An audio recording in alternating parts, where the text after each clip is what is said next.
Bonjour et bienvenue dans le garage. Vous saviez, vous, qu'il fallait autant de bois que ça pour faire des tiroirs? Eh ben moi non. Je pensais le savoir, mais en fait non, il en faut plus que ça. Beaucoup plus.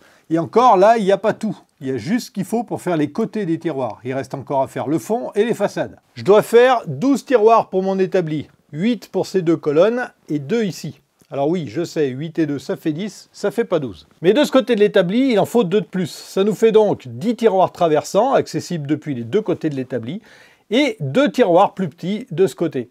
10 tiroirs d'environ 60 cm de large pour 60 cm de profondeur et 2 tiroirs d'environ 60 par 30 cm. Ça donne 44 morceaux de bois d'environ 60 cm de long et 4 de 30 cm de long. Et tout ça, c'est seulement pour les 4 côtés des tiroirs. J'ai pas encore compté les fonds. Donc oui, pour fabriquer des tiroirs, il faut beaucoup de bois.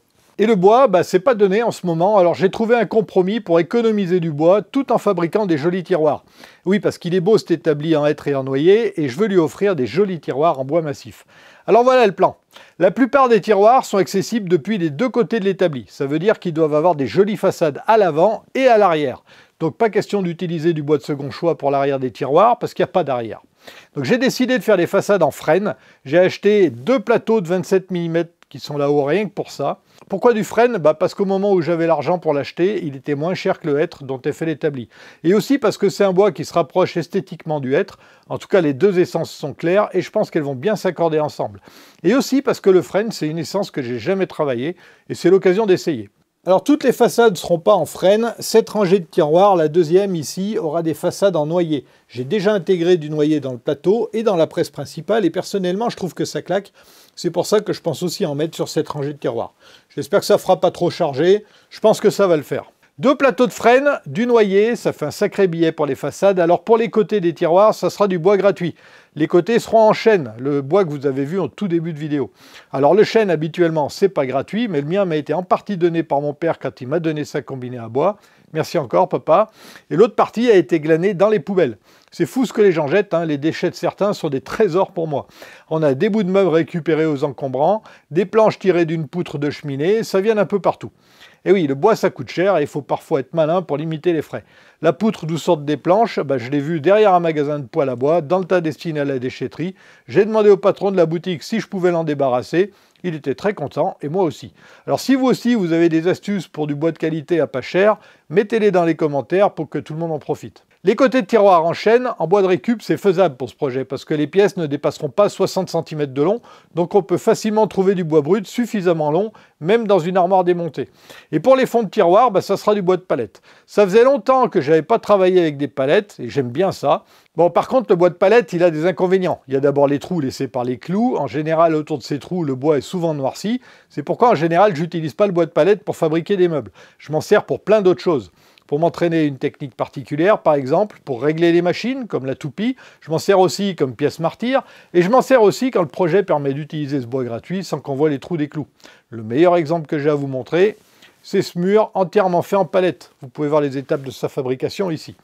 Le deuxième inconvénient majeur du bois de palette, c'est qu'en général, il n'est pas sec. Et si vous l'utilisez pour faire un meuble, par exemple, vous avez de grandes chances pour que votre meuble se torde de rire assez rapidement. Donc pour pallier à ce problème, c'est très simple. Levez la tête. Ici, ce ne sont pas des saucissons que vous trouverez pendus au plafond, mais des palettes démontées. Celles-ci sont là depuis environ 5 ans, c'est bien plus qu'il en faut. Quand je tape dans le stock d'un côté, je réapprovisionne de l'autre et j'ai du bois gratuit prêt à l'emploi en permanence. Pour le projet d'aujourd'hui, ce bois il ira très bien. Je vais en faire des plateaux de 60 par 60 cm environ. Je vais pouvoir esquiver pas mal de trous de clous à mon avis. Et ceux qui resteront sont pas gênants parce que les fonds de tiroirs seront peu visibles et ça sera quand même joli. L'assemblage des façades aux côtés sera fait avec des queues d'aronde recouvertes, c'est-à-dire qu'on les verra ici, mais pas sur les façades. Et pour les poignées, on verra plus tard. Les tiroirs n'ont pas tous les mêmes hauteurs. Ceux du haut sont très peu hauts. Ils sont destinés aux outils de traçage et de mesure et ils font 7 cm de hauteur. Ceux de la deuxième rangée font 12 cm de haut et ceux des deux rangées du bas font 16 cm de hauteur. Le bois de chêne qui est prévu pour les flancs du tiroir, ils n'ont pas la bonne largeur, ils n'ont pas la hauteur suffisante en fait pour faire ces tiroirs. Donc il va falloir que je les colle pour atteindre les codes voulus. Donc je vais commencer par les débiter, puis les dégauchir sur une face, et ensuite je vais pouvoir les coller sur la face dégauchie. Bon, la première étape, ça va être de déligner ces morceaux qui sont trop larges. Les gros font 50 mm de large Et dans certains, comme celui-là, là, je vais pouvoir tirer 2 morceaux exploitables. Celui-ci, qui est un peu plus étroit, je tirerai qu'un morceau.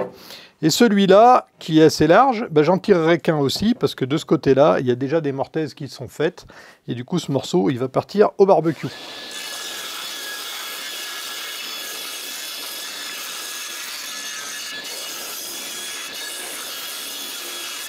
La prochaine étape, eh ben, avant de dégauchir ces bois, je vais d'abord les raccourcir. Je vais laisser une surcote quand même, parce qu'au rabotage, on peut avoir du talonnage, mais je vais quand même raccourcir les bois. Ça va permettre déjà de faciliter le dégauchissage, parce que si la planche est un petit peu gauche, ben, si elle est trop longue, je vais enlever trop de matière et ça ne sert à rien. Et en plus de ça, je vais remplir mon sac de copeaux beaucoup plus vite si je laisse des longueurs inutiles. Donc, certaines pièces, je vais les raccourcir, comme celle-ci. Et il y en a d'autres que je vais laisser. Celles-là parce qu'elles sont à la bonne taille. Celles-ci parce qu'elles sont déjà rabotées et que ça ne sert à rien que je les raccourcisse tout de suite. Et celle-là, par exemple, parce que ici, le bois est verré. Et je ne sais pas quel morceau je vais pouvoir extraire de ce côté-là. Et je ne sais pas dans quel état est le bois. Donc, dans le doute, je garde tout pour l'instant.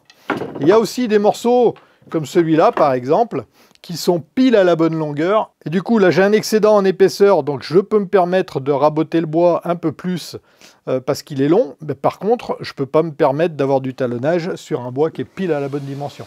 C'est pour ça que celui-là, je le couperai au dernier moment.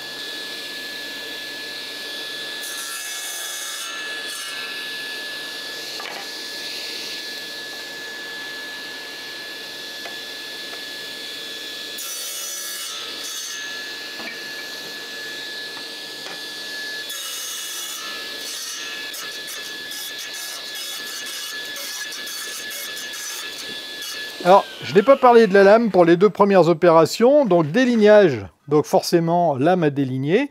Donc c'est une lame qui a peu de dents, qui permet d'éliminer beaucoup de copeaux et qui est très efficace pour couper le bois dans le sens des fibres. Et pour tronçonner, bah, j'ai gardé la même. Alors c'est pas l'idéal en théorie, mais là en pratique en fait, ça va très bien, parce que ça coupe très bien aussi pour tronçonner. Le résultat n'est pas super propre, mais c'est pas grave, parce que j'ai des surcotes et de toute façon, je vais recouper les bois ensuite, et à ce moment-là, je changerai de lame. Alors l'étape suivante, ça va être de dégauchir le bois. L'étape de dégauchir, ça veut dire qu'on va prendre une face et qu'on va la rendre parfaitement plane, une seule face.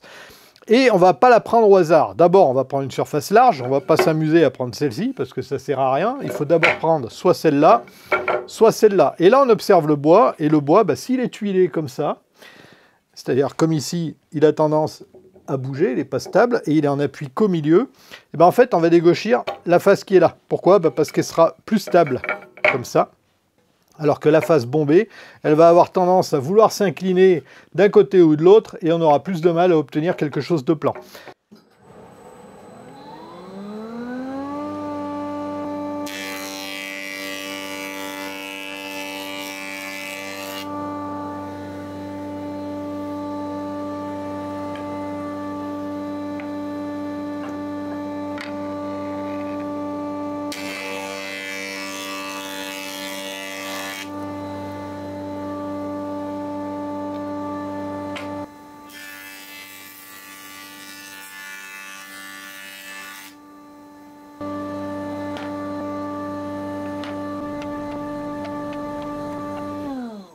Et voilà ce que ça donne. Alors en off, j'ai tronçonné les morceaux que j'avais pas à raboter déjà, donc tout est tronçonné finalement. J'ai juste gardé ce morceau-là, vous vous rappelez, c'est le morceau qui était verré. Je l'ai gardé pour vous montrer qu'une fois raboté, on voit beaucoup mieux l'aspect du bois. Vous voyez ici, il est nickel. Ici, j'ai tracé où est-ce que je vais le couper. Il y a un petit trou de verre là. Et surtout, il y en a toute une colonie ici. Donc ce morceau de bois, forcément, il n'est pas exploitable, il va finir au barbecue. Et là, j'ai assez long pour pouvoir faire un montant de plus. Donc ça m'arrange. Et hop, magie du montage, il est tronçonné. Tout ce beau monde, maintenant, on va le raboter sur une face et on va faire en sorte que la face qui est ici soit perpendiculaire par rapport à celle-là. Pourquoi je vais raboter cette face bien plane? Eh bien, tout simplement pour coller les morceaux entre eux et pour faire mes montants de tiroir. Un rabotage ici, c'est essentiel pour avoir un plan de joint impeccable. Vous voyez tout de suite, c'est pas encore raboté et vous vous rendez bien compte que si je colle, eh ben, le plan de joint, là, il va pas être impeccable. Alors pour faire ça, je vais encore une fois utiliser la dégauchisseuse, mais cette fois-ci, au lieu d'utiliser ces tables comme référence, je vais utiliser cet équerre. Donc en fait, cette pièce-là est censée être parfaitement d'équerre par rapport aux tables. Mais comme c'est une vieille madame, à chaque fois que je monte cette règle, je vérifie et en tapotant dessus, j'arrive à la régler. Donc là, on a un angle droit, il n'y a pas de souci. Donc la partie du bois que j'ai dégauchie ici, je vais la mettre en appui sur la règle ici. Je ne vais pas tenter de m'appuyer ici. Au contraire, je vais tenter de m'appuyer comme ça. Donc, je vais tenir mon bois en le plaquant ici et je vais avancer. Et pour éviter de se faire mal, je laisse cette protection-là et je l'écarte du minimum pour pouvoir laisser passer le bois sans pouvoir passer les doigts.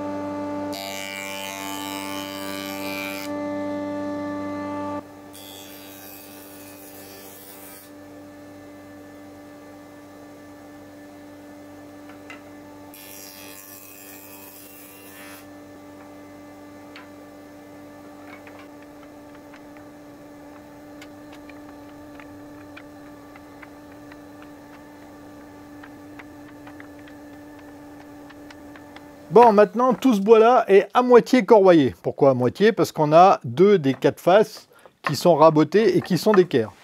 Celle-ci est rabotée et elle est d'équerre par rapport à celle-ci qui est rabotée aussi. Ça suffira pour pouvoir assembler nos morceaux de bois, pour faire nos côtés de tiroir. Donc le but du jeu, c'est de mettre les 2 faces rabotées face à face, comme ça, et de coller comme ça.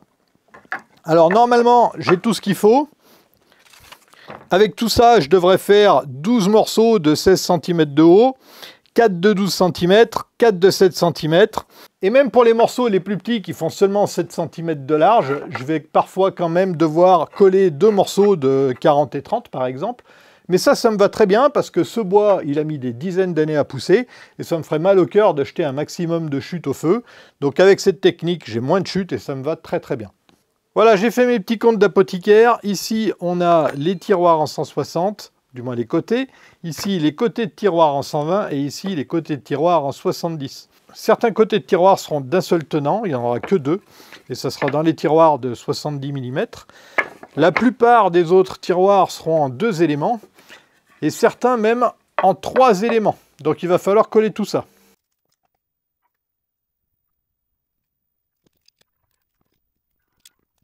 Première séance de collage, alors là, tous les sergents y sont passés.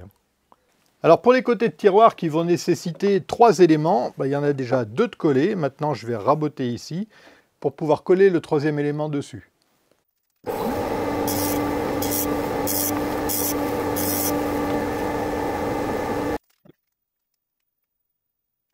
Maintenant que tout ce bois est collé, je vais pouvoir en tirer les pièces à la bonne dimension pour faire les côtés de mes tiroirs. Je vais donc commencer par dégauchir un côté et ensuite je vais raboter l'autre pour amener la pièce à la bonne épaisseur.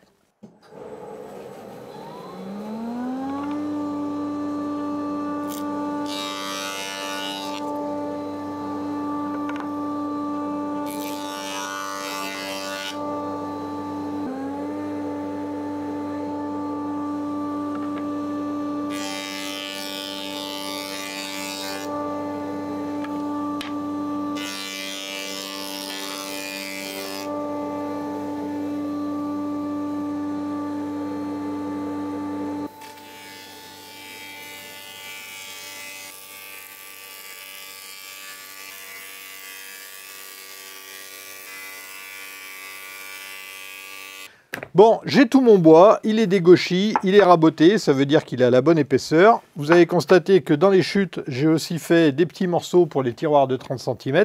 Et ici, vous pouvez voir que j'ai collé du bois de palette pour pouvoir faire des pièces d'essai exactement de la même épaisseur que mes pièces de tiroir. Ça va me permettre de régler les gabarits pour les queues d'aronde. L'étape suivante, ça va être de déligner les pièces à la bonne largeur, plus 4 mm, et vous allez comprendre tout à l'heure pourquoi.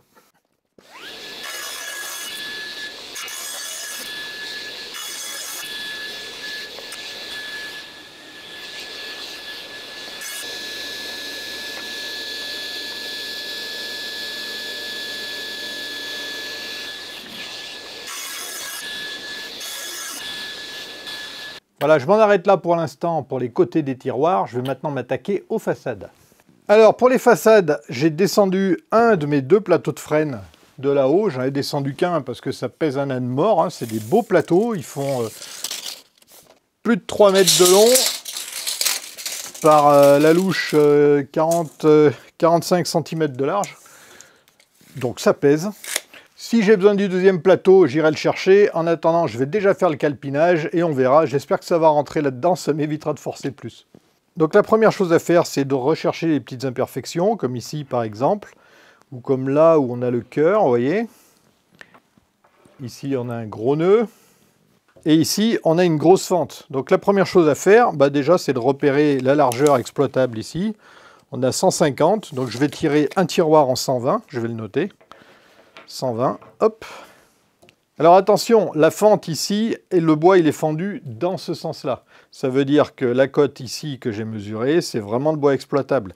De ce côté-là, c'est pas pareil. Si je mesure cette cote-là, ça va pas être bon parce que comme la fente est en pente ici, en fait le bois exploitable il arrive à peu près jusque-là. Donc en termes de cote mesurable, on a 290, mais en termes de cote exploitable, on a plutôt 250. Alors on pourrait dire, ok, je vais faire 2 tiroirs de 120. 2 fois 120, ça fait 240. Mais c'est un petit peu juste. Alors je préfère jouer la sécurité et faire un tiroir de 160 ici.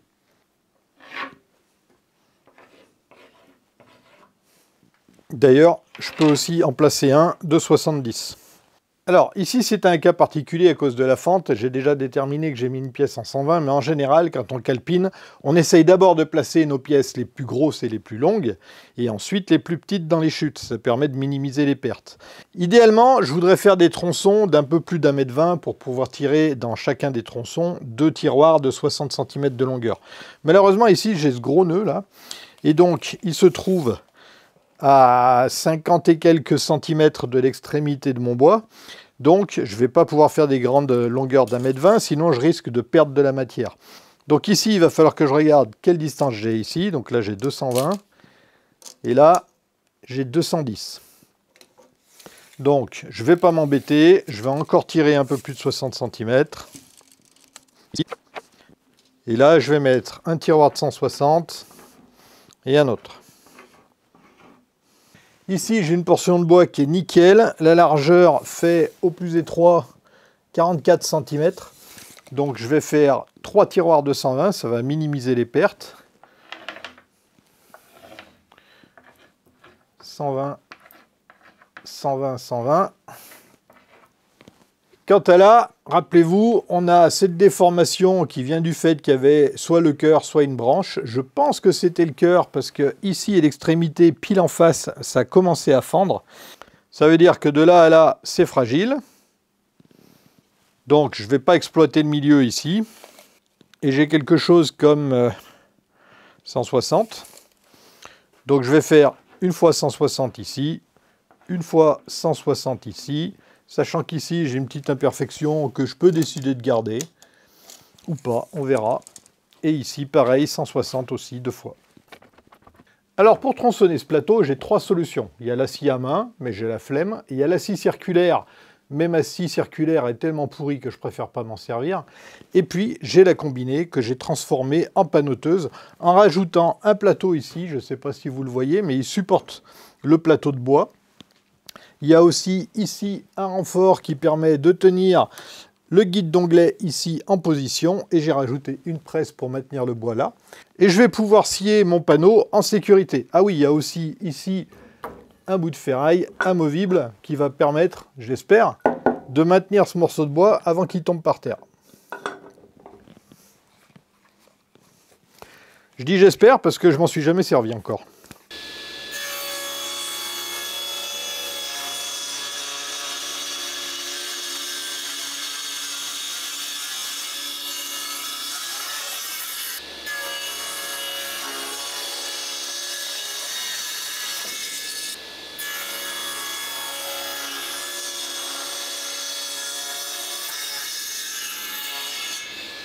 Voilà, j'ai débité des morceaux de 60 cm ici parce qu'on avait des sections différentes. Par exemple ici 3 fois 120 cm en opposition à ce qu'on avait en face 2 fois 160. Ici par contre, J'ai 2 fois 160 ici, 2 fois 160 ici.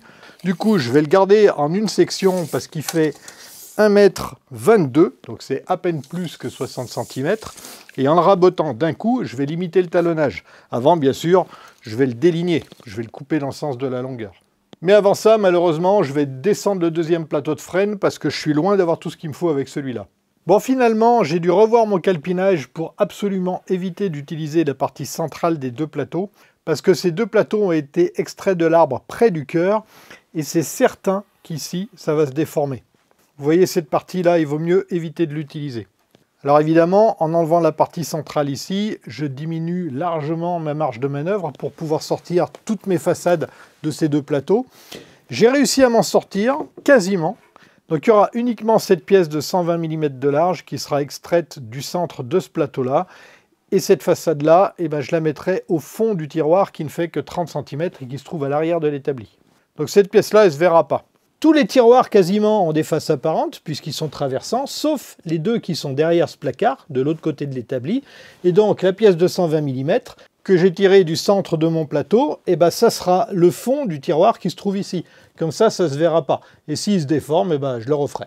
Ma combinée, elle est géniale, je l'adore, et pourtant elle a des défauts, et parmi ces défauts, il y a le fait que le chariot ici ne soit pas à ras de lame, c'est-à-dire que l'extrémité du chariot ici ne soit pas alignée avec la lame là. Entre les deux, on a à peu près 15 cm. Alors vous allez me dire, c'est un détail, peut-être, mais quand je veux par exemple utiliser la scie pour déligner un grand plateau comme ça, et que je le place comme ça, c'est facile de mettre ce côté-là en face de la lame. Par contre, ce côté-ci, si je veux précisément couper ici, eh ben, c'est pas simple. Vous voyez ? Et du coup, quand j'ai commencé à fabriquer le plateau de l'établi, j'ai conçu ce petit chariot. Je ne sais pas si j'en ai déjà parlé. Du coup, je vous le montre maintenant. Il vient se mettre sur le chariot qui se trouve dessous. Et il a un double avantage. Le premier avantage, c'est évidemment le fait qu'il soit à ras de lame. Et à ce moment-là, bah, c'est très simple de positionner la pièce ici. Je mets d'un côté là où je veux couper et de l'autre là-bas, c'est la même chose. Donc je peux positionner très facilement des grandes planches comme celle-là. Le deuxième avantage, c'est que ma machine a un débattement de, mettons, 1,60 m. Je ne sais plus quel est le débattement exact. Et bien grâce à ce plateau, quand j'arrive en extrémité, et ben, il coulisse. Et donc, je peux débiter des planches beaucoup plus longues. C'est comme ça que j'ai déligné les lignes du plateau qui font 2,50 m.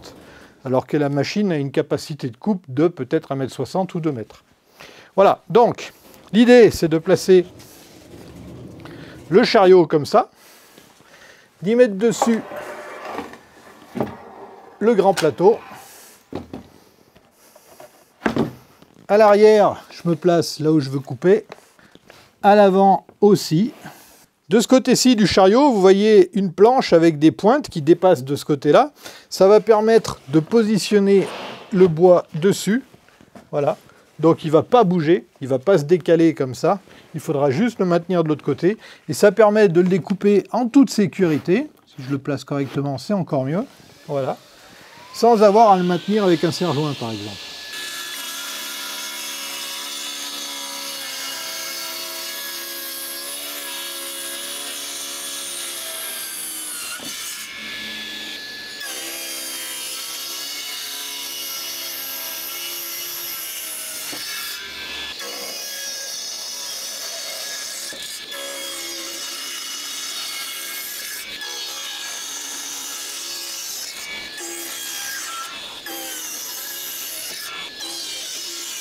Et voilà, ça c'est tout le bois qu'il faut pour mes façades. Enfin presque.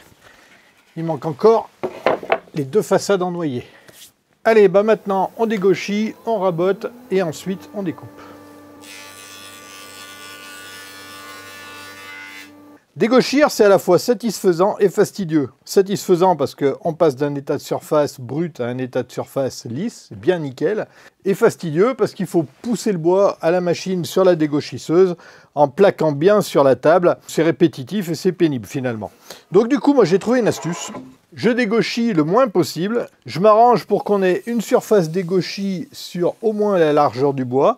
Et s'il y a une surface comme ici qui reste brute, eh ben c'est pas grave parce que j'ai quand même une surface de référence et je vais pouvoir raboter ce côté du bois Le rabotage est beaucoup moins fastidieux, on enfile le bois d'un côté de la machine et on le ressort de l'autre. C'est la machine qui va l'entraîner et bien le plaquer.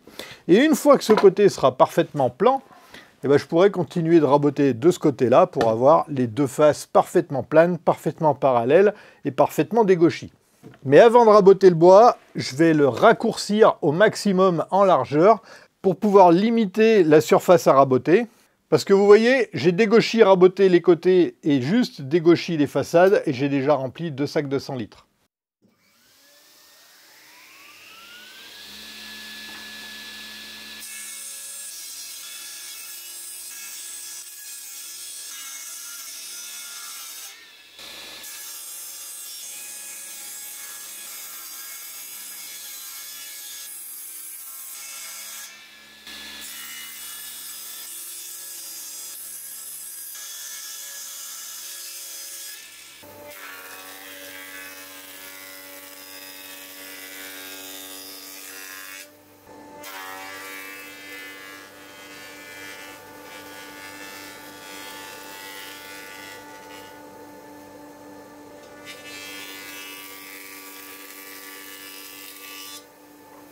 L'étape suivante, c'est comme tout à l'heure quand j'ai assemblé mes différents morceaux de chaîne, je vais rendre cette face-là parfaitement perpendiculaire à celle-ci.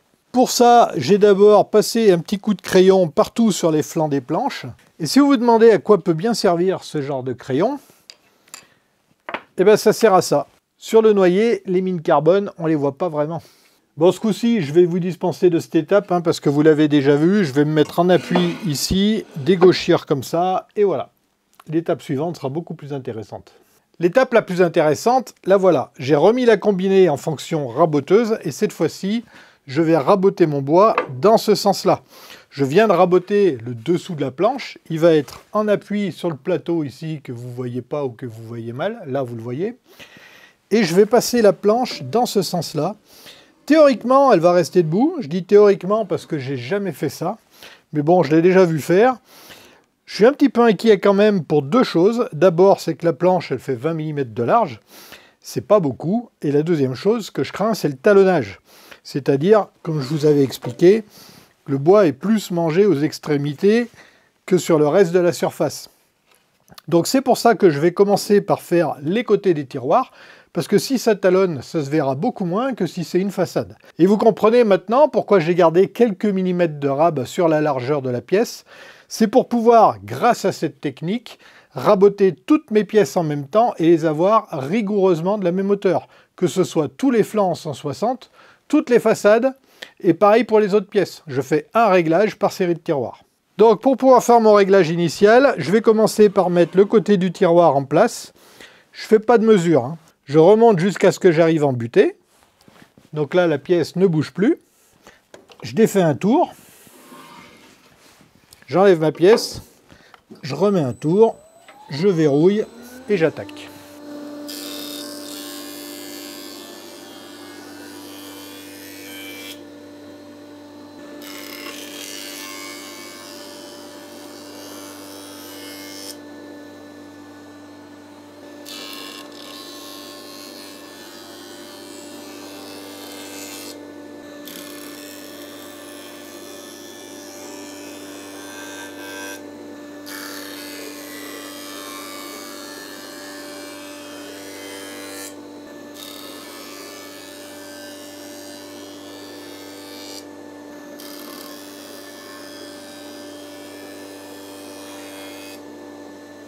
Voilà, une fois que c'est fait, j'ai plus qu'à tester si ça passe. C'est le meilleur moyen de mesurer en fait, hein.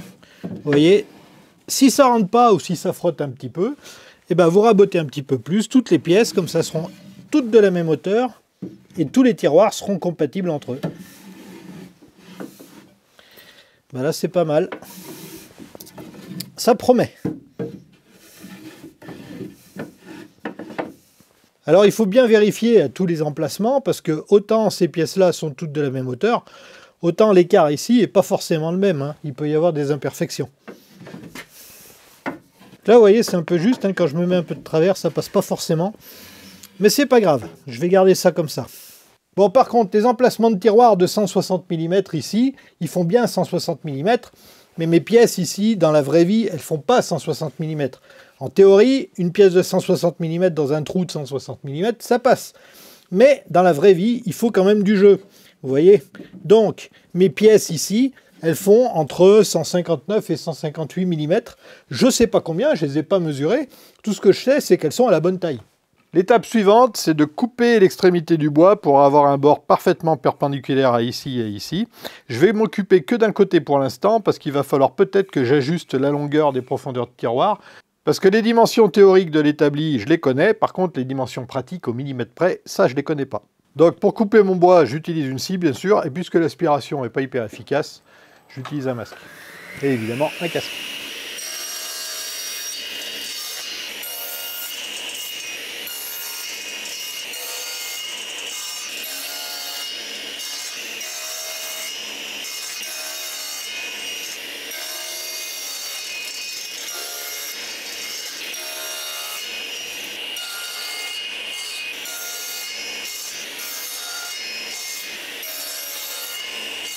Bon, j'ai maintenant un bois à peu près d'équerre ici. Je dis à peu près parce que je ne vais pas me satisfaire de la précision de mon guide d'onglet.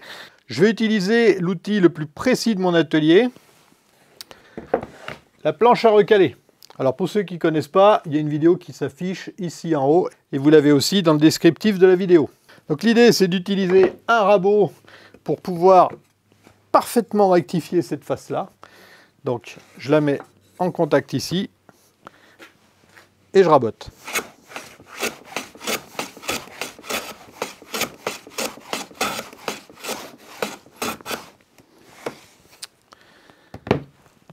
Voilà. Alors pourquoi je m'embête à faire ça? Eh bien pour plusieurs raisons. La première, c'est qu'ici maintenant, j'ai une face qui est parfaitement lisse, parfaitement belle, parfaitement finie.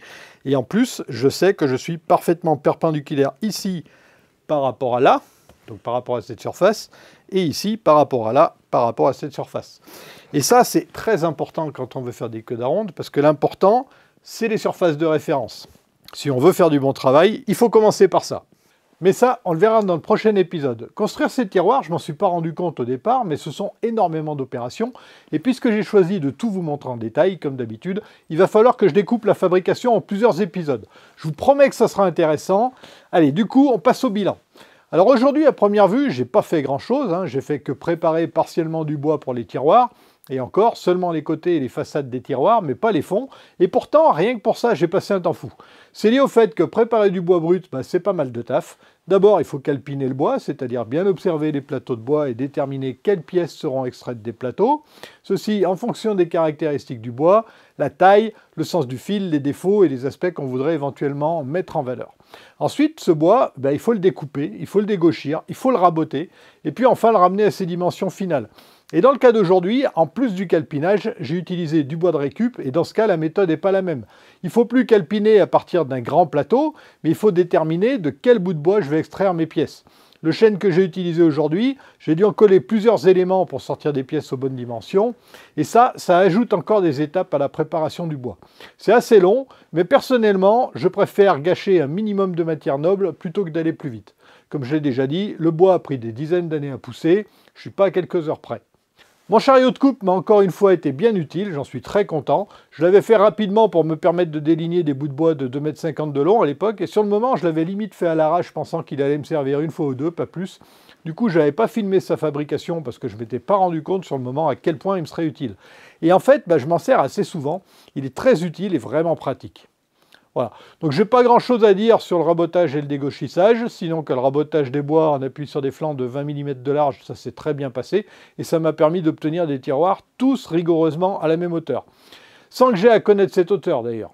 La technique fonctionne très bien, j'ai eu un petit peu de talonnage sur certaines pièces, mais rien de méchant, quelques dixièmes, c'est bénin. Voilà, donc ça c'est le bilan de cette première partie de la fabrication de ces 12 tiroirs. C'est un bon début, ça se présente bien. L'assemblage des côtés se fera avec des queues d'aronde et ça sera l'objet d'un prochain épisode. Alors pour ne pas le rater, le mieux c'est de vous abonner pour pouvoir activer les notifications. Et en attendant le prochain épisode, si vous avez loupé le début de la fabrication de l'établi qui reçoit ces tiroirs, il y a là une trentaine de vidéos qui vous tendent les bras. Il est maintenant temps de se quitter et en attendant de vous retrouver, je vous souhaite de bons bricolages et je vous dis à la prochaine dans le garage. Bisous!